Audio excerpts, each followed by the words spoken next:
Welcome. The US presidential election will be held 3 weeks today, and polling suggests it remains a razor-tight race. Yesterday, both Kamala Harris and Donald Trump were campaigning in the key state of Pennsylvania. There, the Republican candidate celebrated what he described as his growing popularity among Black and Hispanic voters, while Harris used her speech to argue Trump is a threat to American democracy. You heard his words coming from him. He's talking about the enemy within Pennsylvania. He's talking about the enemy within our country, Pennsylvania. He's talking about that he considers anyone who doesn't support him or who will not bend to his will an enemy of our country. It's a serious issue. He is saying that he would use the military to go after them. Think about this. We win Pennsylvania. We win this great Commonwealth. We are going to win the whole ballgame. It's such an important place. And we relate. And we are up in the polls fairly nicely. And I'll tell you what, our poll numbers have gone through the roof. With Black and Hispanic have gone through the roof. And I like that. I like that. I like that. While Trump there talking about his support among non-white voters, and while Harris has a clear lead in Black and Latino communities, polling does suggest that Trump is having success in winning over people, particularly men, in those constituencies. Our correspondents Fraser Jackson and Fanny Allah have been looking into this, and they bring us this report now from Pittsburgh in Pennsylvania. Pennsylvania will likely be the make-or-break state in November's presidential election. 11% of people here are Black, a key electorate for the two parties vying for their vote. In Pittsburgh, Shanae Davis is the founder of a group dedicated to helping Black women. Our goal is to facilitate conversations about the realities of Black women. Black women are the essential workers. Black women are the caregivers, oftentimes underpaid. Why is it important to support Black women is because Black women supports everyone else. Since Kamala Harris became the Democratic candidate, the latest polls show 83% of Black women are highly motivated to vote, up from 74% when Joe Biden was on the ticket. What's your excitement level at the potential of us having a Black woman president? I cannot contain myself. I am so happy, so excited. Now I can breathe. Oh, good. Because I know that someone coming after me. Connie is one of the Black women who helped raise $40 million in 48 hours for the Kamala Harris campaign. When you have someone of her intelligence, someone who has experience, someone who knows all of what goes into being a president and still wants to be president and is prepared, that's what I like about her. While the vast majority of Black women have rallied behind Kamala Harris, Black men aren't so enthusiastic. A quarter of Black men under 50 are leaning towards Donald Trump. I'm the biggest patriot in here. Oh, wow. And we know that. Oh, wow. These young men are Republicans. They use their YouTube channel to analyze and comment on political speeches and events.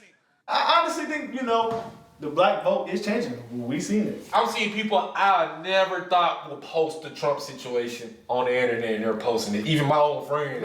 Created in 2020 and named the Cartier family, they now have over 1 million subscribers, a figure that is only going up and which for them is proof of a mental shift among Black Americans. You conditioned to grow up and think Republicans are bad, conservatives are racist, this is what's progressive, and the liberals and Democrat ideology always preaches the people of color, inclusion, and things like that, and conservatives just call it like, you're a man, you're a woman, everybody's the same. And I think us as 4 young Black men, we make more people comfortable really being more outspoken about it. Ideas totally aligned with the Republican Party of old, despite Donald Trump's unquestionable influence on it. We want the border closed. That's probably our biggest thing, is that's affecting Black America in a big way. I say men and women's sports. I don't want no man in no woman's bathroom or none of that, so Also, like the economy, like inflation is crazy right now. Like it's cheaper to rent than own in every state. Trump being a businessman and like where the economy was during his first term, I mean, it's pretty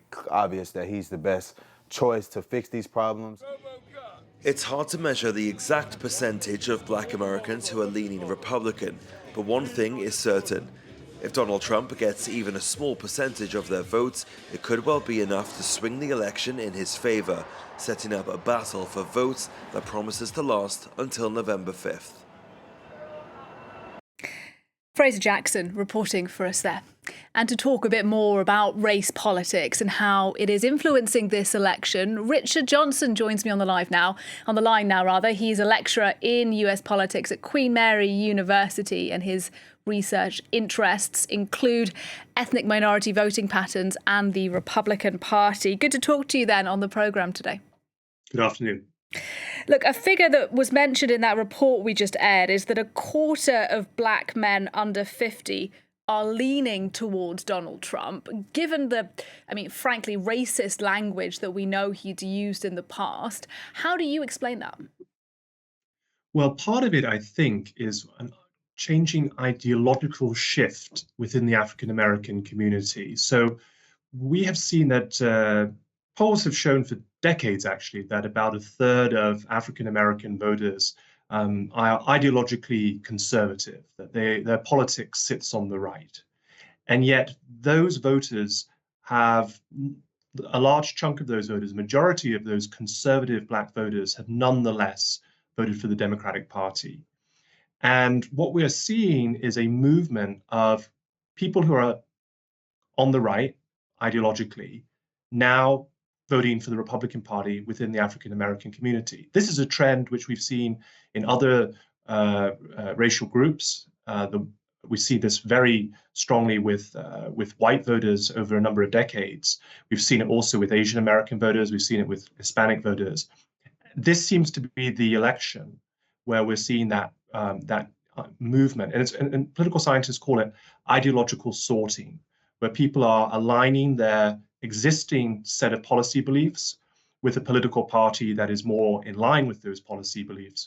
Whereas previously, many African Americans, even though they didn't actually agree with the Democrats on many different issues relating to either the economy or social issues, nonetheless voted for the Democratic Party, perhaps for historic reasons, for reasons of family socialization.